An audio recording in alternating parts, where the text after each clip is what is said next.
हरे कृष्णा, राधे राधे। आज से हम सभी साधक सिय रघुवीर विवाह का श्रवण करेंगे। सहज विराग रूप मनु मोरा। रावण गया, तब जाकर मेरे पिता और मेरे परिवार ने राहत की सांस ली थी। वैसे रावण कुछ कर सकता नहीं, पर तनाव तो दे ही देता। बाणासुर को जब ये पता चला था कि रावण के कारण जनक परिवार दुखी था, वो तुरंत बोला, गुरु भाई, मुझे क्यों नहीं बताया आपने? अरे रावण मेरे सामने क्या है? बाणासुर ने हृदय से गुरु भाई का नाता निभाया। मेरे स्वयंवर में बाणासुर स्वयं उपस्थित रहा था। हाँ, अब मैं जो लिखने जा रही हूँ, सीता यहीं से शुरू होती है। शाम का समय था। कार्तिक लगने में बस 2 ही दिन तो बचे थे। शरद पूर्णिमा आने वाली थी। नवरात्रि अभी गई ही थी। दिया जलाने का क्रम राजमहल में दशमी से ही शुरू हो गया था। उस समय मेरे पिता जनक जी आए, पर उनकी दशा विलक्षण थी। क्या हुआ बताइए ना। मेरे पिता की दशा ऐसी थी जिसको देखकर मेरी माँ भी कुछ समझ नहीं पा रही थी कि इन्हें हो क्या गया है। मैं भी शांति से चली गई थी अपने पिताजी को देखने। क्या हुआ? आप तो गंभीर थे, फिर ये आपको क्या हो गया? आपकी मुस्कुराहट आपके चेहरे से जा ही नहीं रही। अरे अरे, संभल के। मेरी माँ सुनैना ने पिताजी को संभाला था। आप तो ऐसे लड़खड़ा रहे हैं जैसे कोई प्रेम में डूब जाए। मेरी माँ ने पिताजी को उलाना दिया था।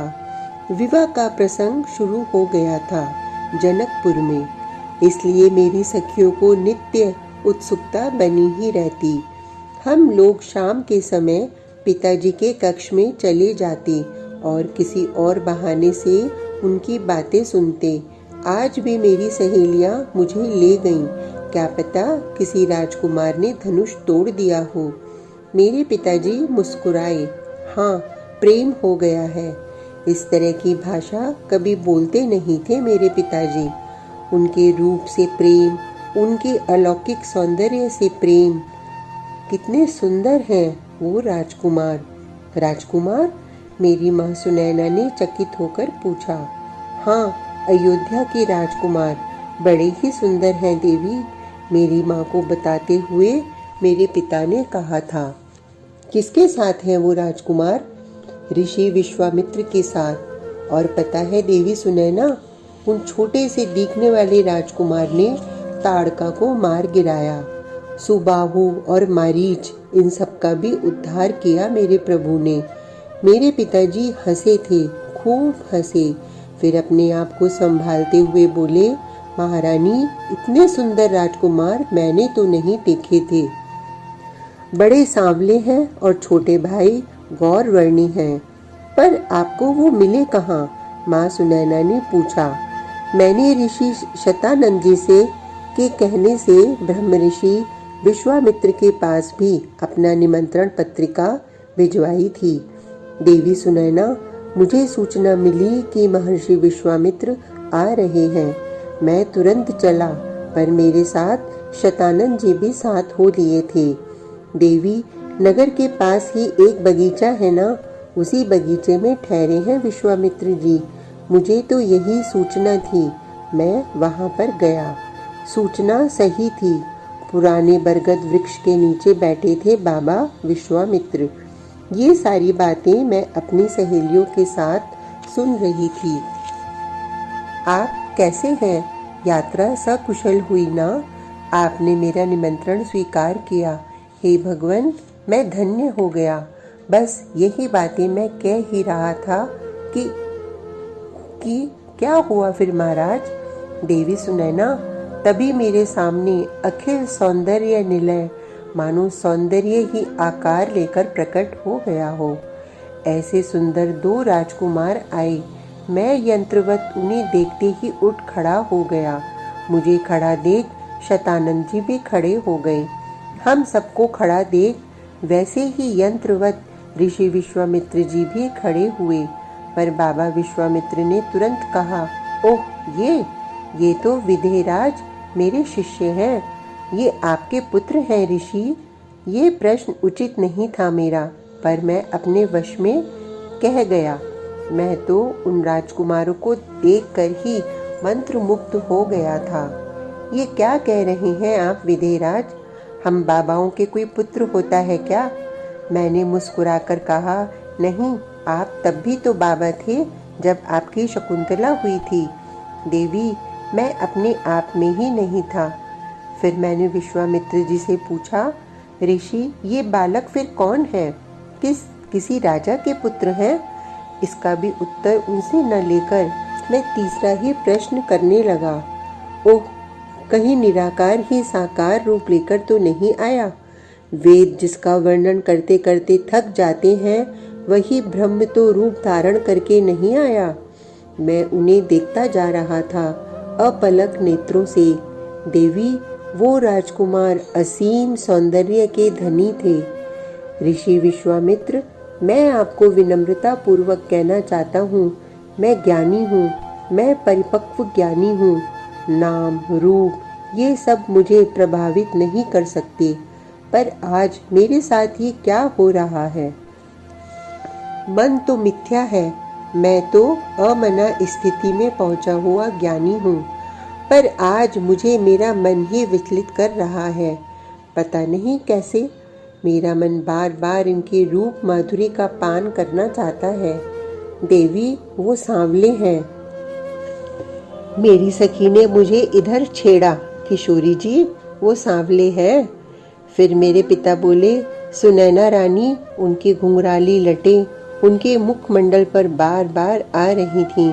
ऐसा लग रहा था भौरे फूलों पर मंडरा रहे हैं। राम, इनका नाम है राम। सुनैना मैया ने भी अपने मुंह से कहा, राम।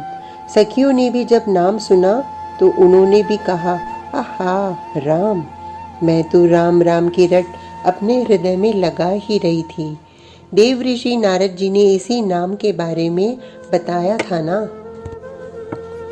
देवी सुनैना, ऋषि विश्वामित्र ने मुझसे कहा, अयोध्या के राजा चक्रवर्ती सम्राट दशरथ जी, उनके पुत्र हैं ये। बड़े पुत्र हैं राम और छोटे पुत्र हैं, इनका नाम है लक्ष्मण। ये देखने में तो सुकुमार लगते हैं, पर ये महावीर हैं। आपको तो पता ही है ना, ताड़का, जो समस्त राक्षस जाति की रक्षिका थी, उसको इन्होंने मार गिराया। मैंने राजा दशरथ जी से इन्हें मांगा था, क्योंकि विदेहराज मेरे यज्ञ में ताड़का और मारीच सुबाहु ये सब विघ्न डालते रहते थे। पर चक्रवर्ती जी ने मुझे निराश न किया और अपने 2 पुत्र दे दिए मुझे।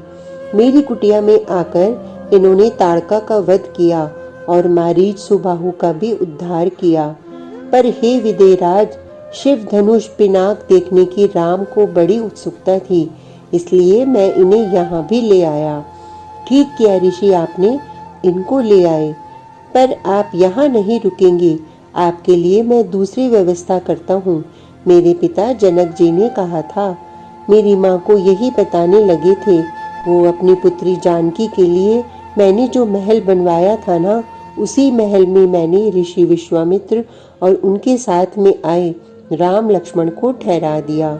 मेरी सखी चंद्रकला मुझे देखकर आंखें मटकाने लगी थी और मुझे लाज लग रही थी।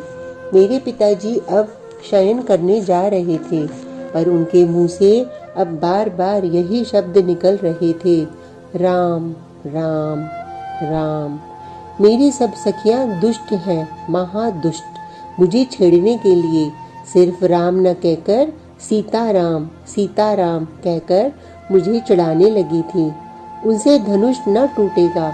मैंने भी अपने कक्ष की ओर बढ़ते हुए कहा था अपनी सखियों से, क्यों नहीं टूटेगा धनुष श्री राम से? सुना नहीं, वो बहुत कोमल है, पिताजी ने कहा था अभी।